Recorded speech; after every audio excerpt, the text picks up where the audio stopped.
oración. Ahora, una de las razones por las que no oramos mejor y más de lo que hacemos es porque tenemos preguntas acerca de la oración. Y esas preguntas causan incertidumbre que a veces nos neutralizan, por lo que tratamos o practicamos la oración muy a la ligera. ¿Qué es lo que Dios nos dice por medio de Filipenses 4, 6 y 7? Por nada estéis afanosos, sino sean conocidas vuestras peticiones delante de Dios en toda oración y ruego con acción de gracias. Y la paz de Dios, que sobrepasa todo entendimiento, guardará vuestros corazones y vuestros pensamientos en Cristo Jesús. ¡Qué magnífica promesa! Ahora usted no tiene que entender la oración para poder orar.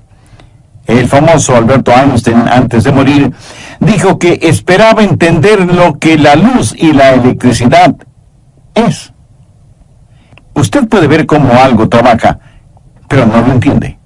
Einstein, por ejemplo, no entendería totalmente la luz que ilumina un gran escenario deportivo. Y si usted cree que él lo entiende, es porque tiene una visión simplista. Porque usted no entiende lo que es la luz en su esencia, qué es y cómo trabaja. Pero no tiene que quedarse sentado en la oscuridad solo porque no entiende lo que es la luz, ¿verdad? Usted puede gozar de la luz y beneficiarse de lo que la electricidad hace. Luz para iluminar su casa, oficina o negocio, y electricidad para que funcionen los electrodomésticos, el sistema de sonido, la computadora y la televisión. Hay algunas preguntas válidas acerca de la oración, y en esta área ninguna pregunta es más importante que otra. Así que el mensaje de hoy no va a ser en realidad un mensaje en el sentido tradicional, sino más bien respuestas a varias preguntas relacionadas con la oración. Espero que esto les sea de beneficio espiritual. Muchas veces me preguntan, Pastor, ¿por qué debemos orar? Siendo que Dios ya sabe nuestras necesidades. ¿Por qué decirle lo que Él ya conoce? O pedirle que haga lo que Él ya ha determinado hacer. Bien, veamos Mateo 6, los versos 7 y 8. Jesús dijo, y orando, no uséis vanas repeticiones como los gentiles, que piensan que por su palabrería serán oídos. No os hagáis pues semejantes a ellos, porque vuestro Padre sabe de qué cosas tenéis necesidad antes de que vosotros le pidáis.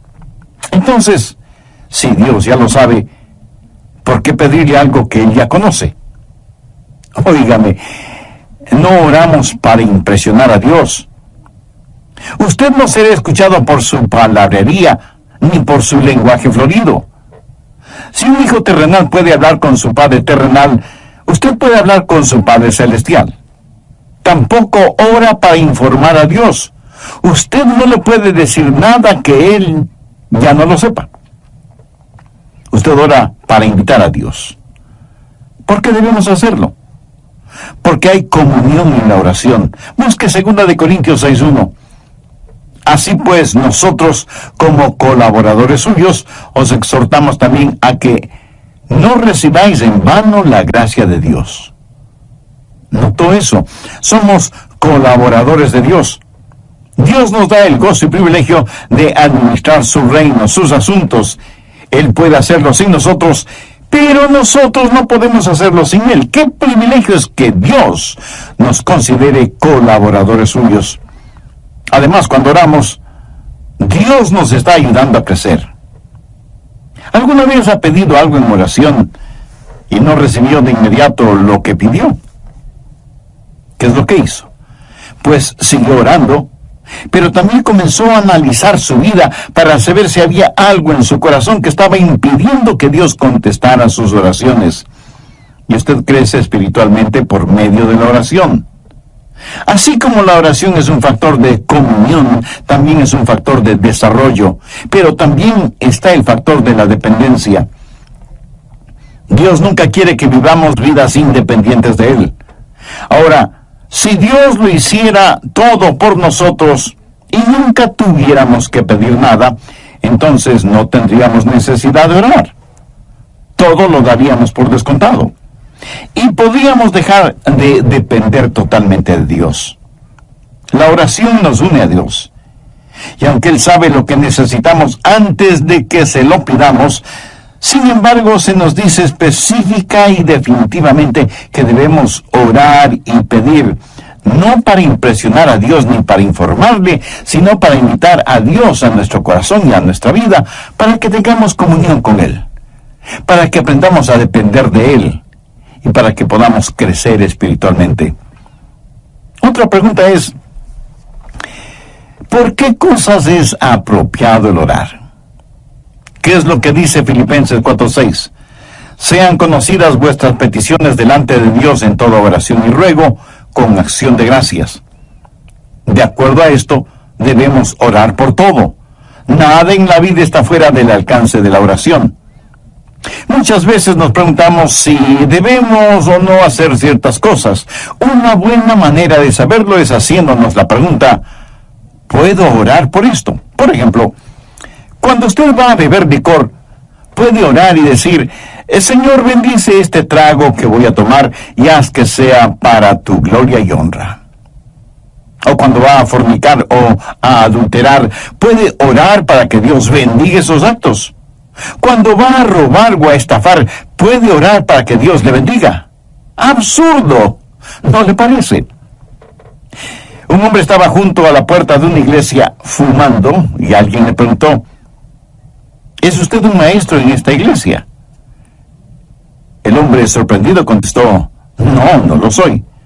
Y el otro le dijo, bueno, ciertamente lo es. Está enseñando a todos quienes pasan junto a usted el dudoso arte de fumar. A veces enseñamos las cosas equivocadas. Si no puede orar acerca de lo que va a hacer, pues no lo haga.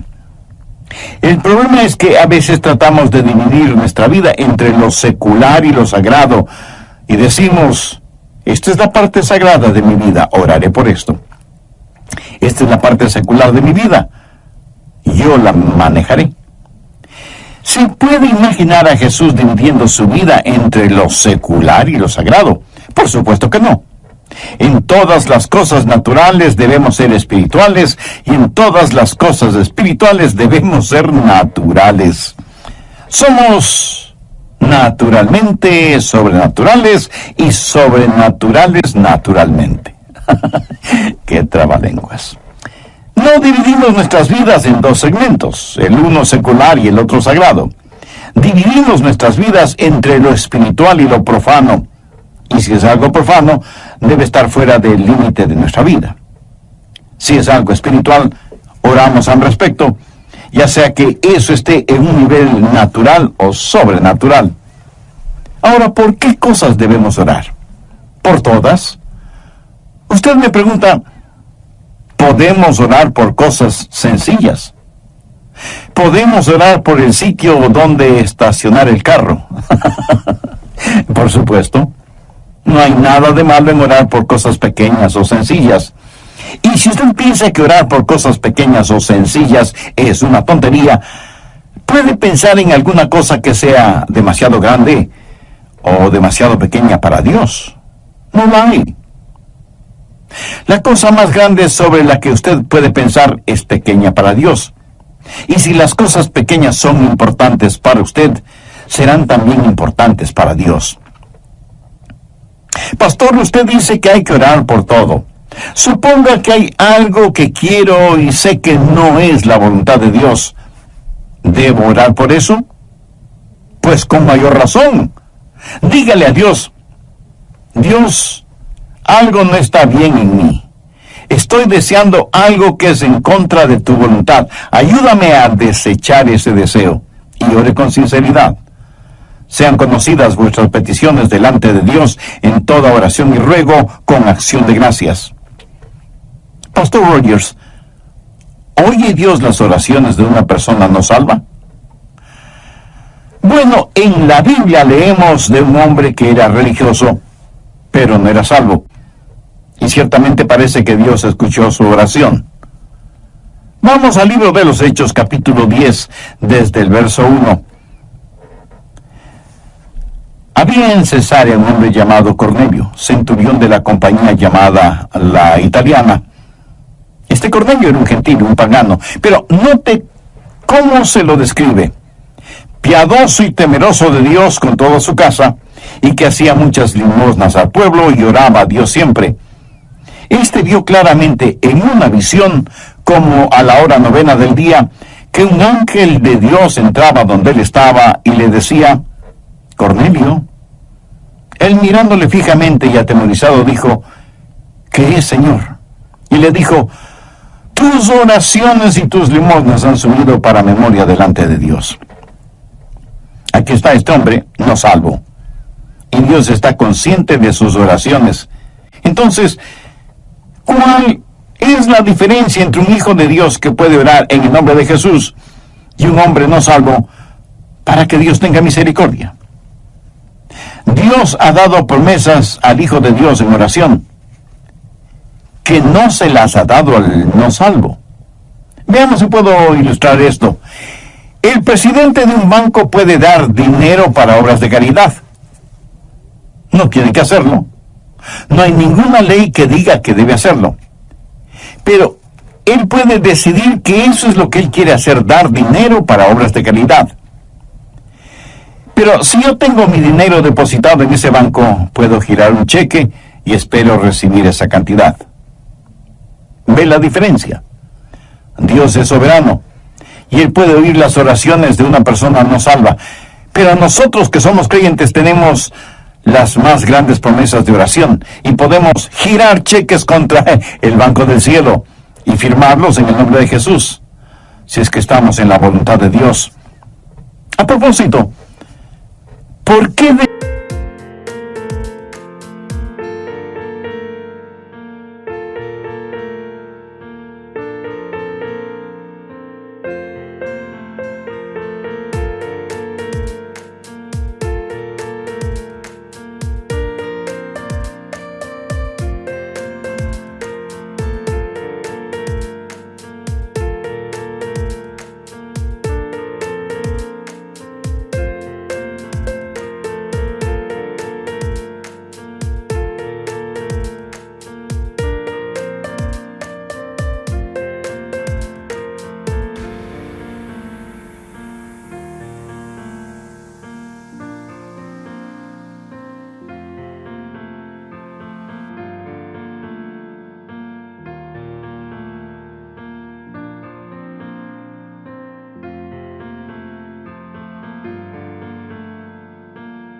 debemos orar en el nombre de Jesús?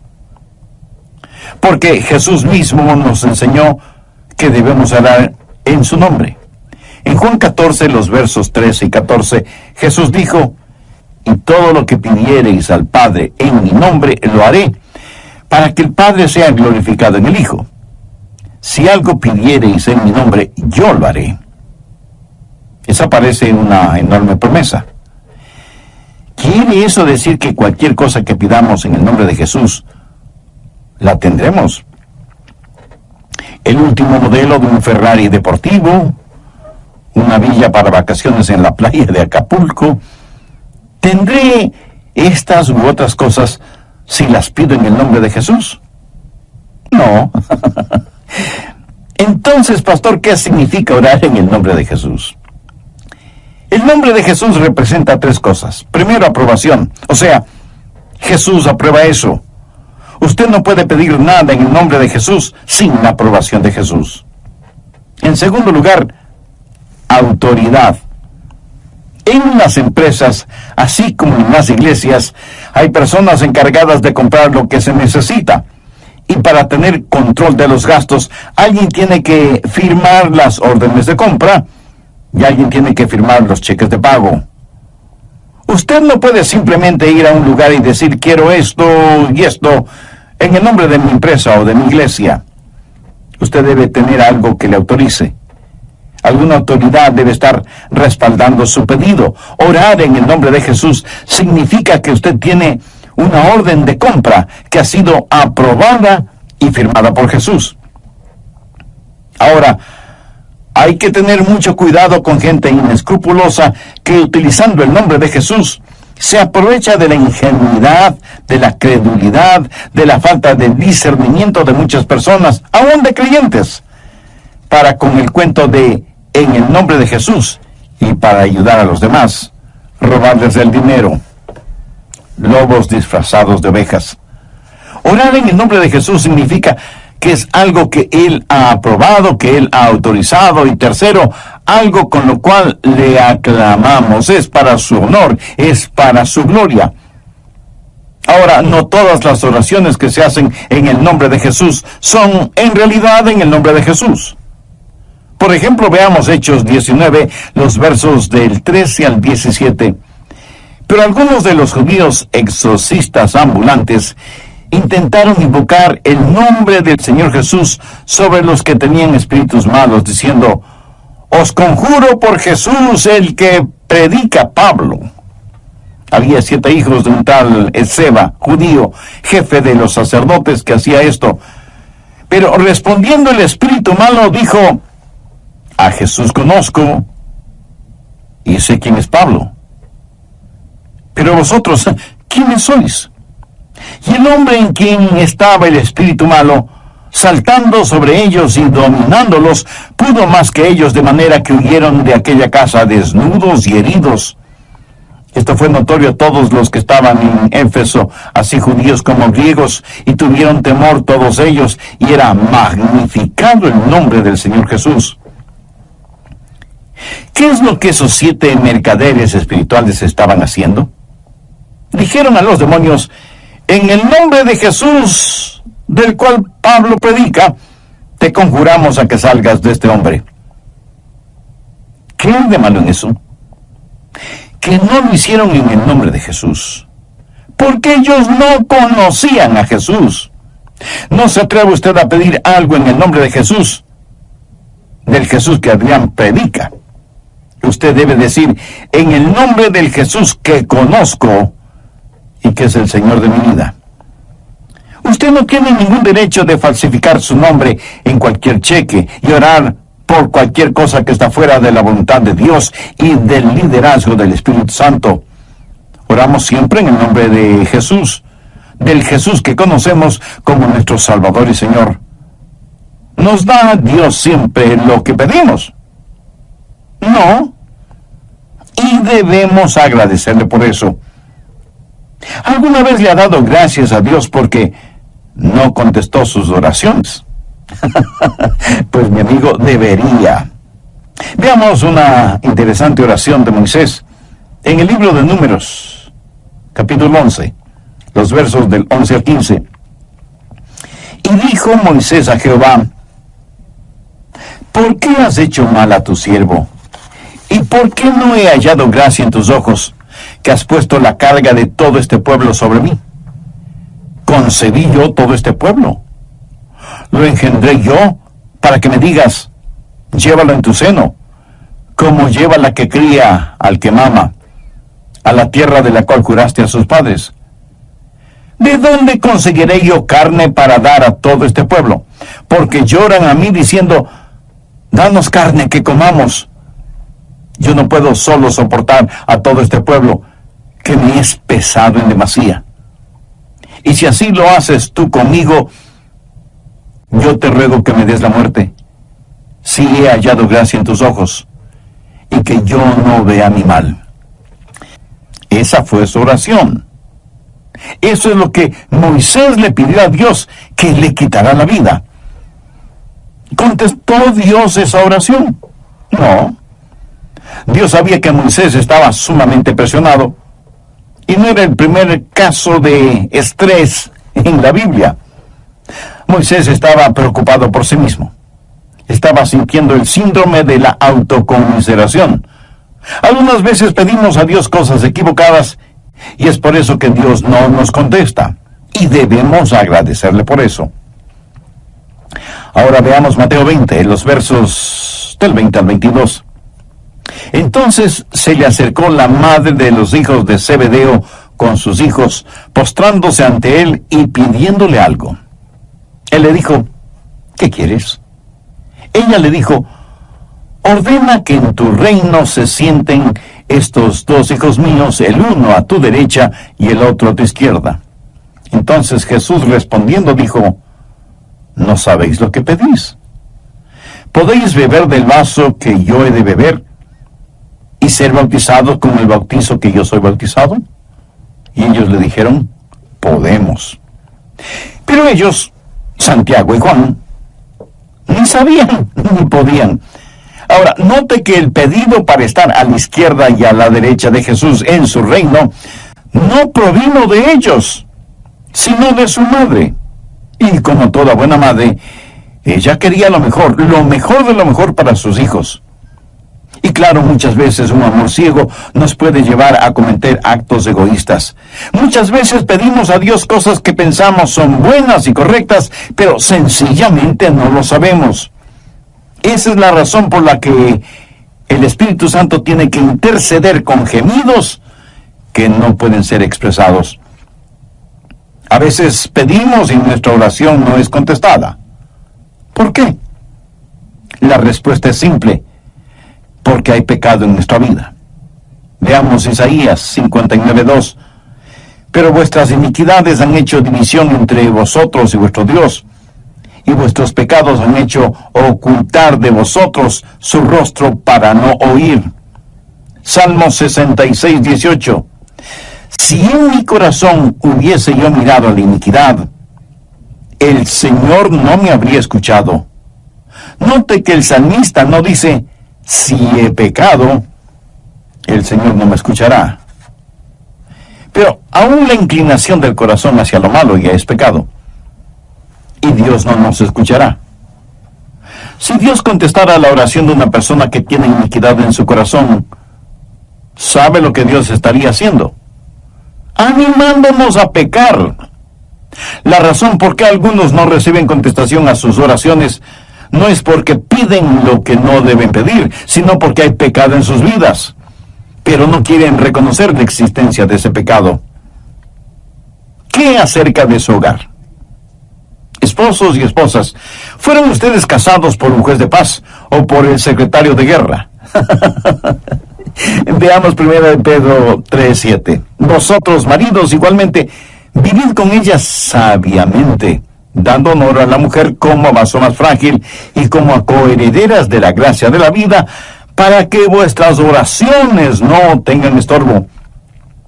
La clase de relación que usted mantenga con su cónyuge puede ser la razón de que sus oraciones no sean contestadas. Recuerde que si no aprendemos a perdonar a otros, Dios no nos perdonará a nosotros. A veces me preguntan, pastor, ¿cambia la oración la mente de Dios? Esta es una pregunta muy importante. Con claridad siempre respondo, no, la oración no cambia la mente de Dios. La oración no es para vencer la resistencia de Dios. La oración es para conocer y obedecer la voluntad de Dios. Veamos lo que dice 1 de Juan 5:14. Y esta es la confianza que tenemos en Él, que si pedimos alguna cosa conforme a su voluntad, Él nos oye. La única cosa que está fuera del alcance de la oración es aquella que está fuera de la voluntad de Dios. Dios no cambia. Usted no puede cambiar a Dios con sus oraciones, ni yo con las mías. ¿Por qué? Vamos a 1 de Samuel 15:29. Además, el que es la gloria de Israel no mentirá, ni se arrepentirá, porque no es hombre para que se arrepienta. Esto significa que Dios nunca cambia, y en Malaquías 3:6 leemos, porque yo, Jehová, no cambio. Cuando oramos, Dios hará cosas que no las hará si es que no oramos. Pero aunque nuestra oración no cambia a Dios ni su carácter, sí afecta lo que Dios hace. La Biblia claramente dice que no tenemos porque no pedimos. Pastor, ¿qué debemos hacer si nuestras oraciones no son contestadas? Si ese es su caso, pues siga orando. Persista en la oración. El profeta Daniel había estado orando por algo por 3 semanas. Escuchaba Dios las oraciones de Daniel. Veamos lo que nos dice Daniel 10, verso 12. Entonces me dijo, Daniel, no temas, porque desde el primer día que dispusiste tu corazón a entender y a humillarte en la presencia de tu Dios, fueron oídas tus palabras. Y a causa de tus palabras yo he venido. Un ángel vino como una respuesta para Daniel, quien estuvo orando por 21 días. Parecía que Dios no estaba haciendo nada. Ahora este pasaje bíblico es intrigante y enigmático. Se está desarrollando una guerra cósmica entre los ángeles de Dios y los espíritus demoníacos. Y el ángel viene y dice: tus oraciones fueron escuchadas cuando empezaste a orar hace 3 semanas. O sea que Daniel por 3 semanas estuvo orando persistentemente. Veamos rápidamente Lucas 18:1. También les refirió Jesús una parábola sobre la necesidad de orar siempre y no desmayar. Amigo, hay un tiempo en que debemos persistir.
En oración, así como hay un tiempo en que debemos desistir de orar. Un buen ejemplo es el apóstol Pablo, quien oró 3 veces especialmente por algo. No significa que 3 veces pidió al Señor que lo haga, sino que tuvo 3 periodos específicos de oración acerca del aguijón en la carne. Y aunque Dios no le quitó ese aguijón en la carne, sí le contestó la oración, aunque de diferente manera. Veamos 2 Corintios 12:9. Y me ha dicho: bástate mi gracia, porque mi poder se perfecciona en la debilidad. ¿Cuál fue la reacción de Pablo? Por tanto, de buena gana me gloriaré más bien en mis debilidades, para que repose sobre mí el poder de Cristo. Pablo no dijo: lo que no puede ser curado debe ser soportado. Él dijo: me gloriaré en esto y agradeceré a Dios por esto. Dios no le concedió a Pablo lo que pidió, pero le dio algo diferente. Así que las demoras no son necesariamente negaciones, y si Dios le niega algo, no significa que está restringiendo su amor, sencillamente significa que le dará algo mejor. Otra pregunta muy frecuente es: ¿debemos esperar milagros cuando oramos? Permítame decir que no debemos adquirir el hábito de decir que Dios no lo puede hacer. La única cosa que Dios no puede hacer es pecar, mentir o negarse a sí mismo. Veamos Jeremías 32:17. Oh Señor Jehová, he aquí que tú hiciste el cielo y la tierra con tu gran poder y con tu brazo extendido. Ni hay nada que sea difícil para ti. Dios es un Dios de milagros, y en cierto sentido toda oración contestada es un milagro, porque lo sobrenatural se mueve en lo natural. Pero hay otra clase de milagros, milagros en la naturaleza, como cuando Dios cambia el agua en vino y cura cánceres y da vista a los ciegos y todas esas cosas. ¿Creo yo que Dios hace esas cosas? Ciertísimamente. Pero estas no son cosas normativas. Usted va a encontrar que en tiempos bíblicos los milagros se dieron en grupos y tuvieron ciertas cosas en común. Trajeron gloria a Dios y no a los hombres. Validaron las demandas o la identidad de Dios y promovieron la obra de Dios en forma muy significativa. Dios es un Dios de poder y un Dios de milagros. Y si Dios tiene un milagro para usted, le dará un milagro de fe. Y aunque no hago de lado los milagros, sí debo decir que no son normativos. Desde mi punto de vista muy personal, si Dios nos da el milagro más extraordinario, que es el perdón de nuestros pecados, la salvación y la vida eterna, ¿qué otro milagro podría ser más grande que este? Pastor Rogers, ¿pueden nuestras oraciones pasar por encima de la voluntad de otra persona? No, de ninguna manera. Dios le ha dado al hombre libre albedrío y Dios nunca forzará la voluntad del hombre. Aunque algunos pseudoteólogos dicen que sí. Yo personalmente no lo creo. Veamos, Apocalipsis, usted, en uso de su libre voluntad, puede decir sí o no. Y es un dudoso privilegio el que usted tiene. Las personas deben aceptar a Dios por sí mismas. Si usted tiene familiares o amigos no salvos, usted puede orar por ellos, pero no puede forzar su voluntad sobre ellos. ¿Por qué oramos por ellos? Porque estamos en una guerra espiritual. Y por medio de la oración podemos enfrentar el poder de las tinieblas y pedimos la influencia de Dios en la vida de aquellos por quienes oramos. En el capítulo 17 de Mateo, los versos del 14 al 21, relatan la historia de un muchacho lunático. El padre había llevado a su hijo enfermo a los apóstoles, pero ellos no lo habían podido sanar. Por eso ahora buscan la ayuda de Jesús. En el verso 18 leemos: y reprendió Jesús al demonio, el cual salió del muchacho, y éste quedó sano desde aquella hora. Jesús trabajó en forma soberana y externa sobre ese muchacho. Cuando los discípulos le preguntaron a Jesús por qué ellos no habían podido curar al joven, Jesús les dijo: por vuestra poca fe. Porque de cierto os digo que si tuvierais fe como un grano de mostaza, diréis a este monte: pásate de aquí allá, y se pasará, y nada os será imposible. Pero este género no sale sino con ayuno y oración. Ahora, este no es un caso en que se forzó la voluntad del muchacho, sino que se le liberó de la posesión del demonio. Cuando oramos, no es que nuestra oración forza a la gente por la cual oramos a ser salva, sino que les quita la ceguera espiritual de sus ojos. Cada persona debe recibir a Cristo. Si Dios a la fuerza salvara a una persona, tendría que forzosamente salvar a todos los seres humanos sobre la faz de la tierra. Un amor a la fuerza es una contradicción de términos. Dios libera a la gente para que sea salva. Alguna vez alguien me preguntó: ¿tiene Dios hijos favoritos cuyas oraciones sí escucha? Bien, esta pregunta me hace acordar de una vez que estuve en un avión. Un pasajero me reconoció y dijo: oh, pastor, estoy tan contento de que esté en este avión. Ahora sé que tendremos un vuelo seguro. Algunas veces me dicen: pastor, ore por mí. Sé que Dios escucha sus oraciones. Y eso es como decir que Dios tiene hijos favoritos. Dios no hace acepción de personas. El Salmo 65:2 dice: tú oyes la oración, a ti vendrá toda carne. Amigo, Dios escuchará su oración de la misma manera en que escucha mis oraciones o las de Billy Graham o de cualquier otro creyente. Ahora, si tengo una necesidad de oración, hay ciertas personas a las que pido se unan conmigo en oración. Esas personas son más íntimas conmigo y es bueno tener amigos íntimos. Estoy seguro que usted también los tiene, ¿verdad? Dios tiene intimidad con sus hijos, pero Dios no tiene hijos favoritos. Y todos quienes conocen y aman al Señor Jesucristo pueden orar sin excepción de personas. Finalmente, una pregunta muy frecuente es: ¿cómo puedo conocer la voluntad de Dios en oración? Bien, recuerden lo que ya dije: nada está fuera del alcance de la oración, sino aquello que está fuera de la voluntad de Dios. Veamos 1 de Juan 5, versos 14 y 15. Y esta es la confianza que tenemos en Él, que si pedimos alguna cosa conforme a su voluntad, Él nos oye. Y si sabemos que Él nos oye en cualquier cosa que pidamos, sabemos que tenemos las peticiones que le hayamos hecho. quiere conocer la voluntad de Dios en oración. La oración triunfante es la oración que sale de un corazón rendido a la voluntad de Dios. Una de las grandes lecciones que he aprendido y que sigo aprendiendo acerca de la oración es que la oración que llega al cielo es la oración que comienza en el cielo. Lo que nosotros hacemos es cerrar el circuito. ¿Cómo conocer la voluntad de Dios?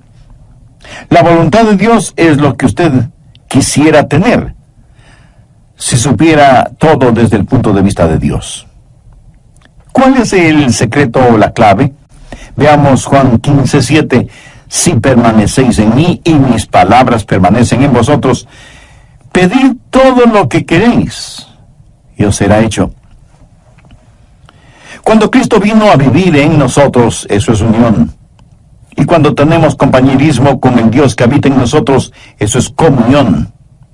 Y para mantener esa comunión debemos permanecer en Él. Por eso Jesús usó la analogía de la vid y los pámpanos. Los pámpanos reciben el alimento, la vida misma de la vid. Usted permanece en Él, y su palabra permanece en usted.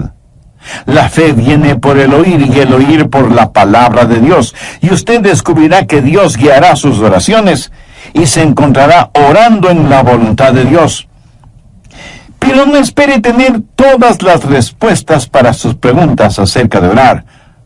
Usted no necesita entender de electricidad para beneficiarse de la luz, ¿verdad? El mayor privilegio que tenemos como creyentes es la oración. Pero también los fracasos más grandes los experimentamos en nuestra vida de oración.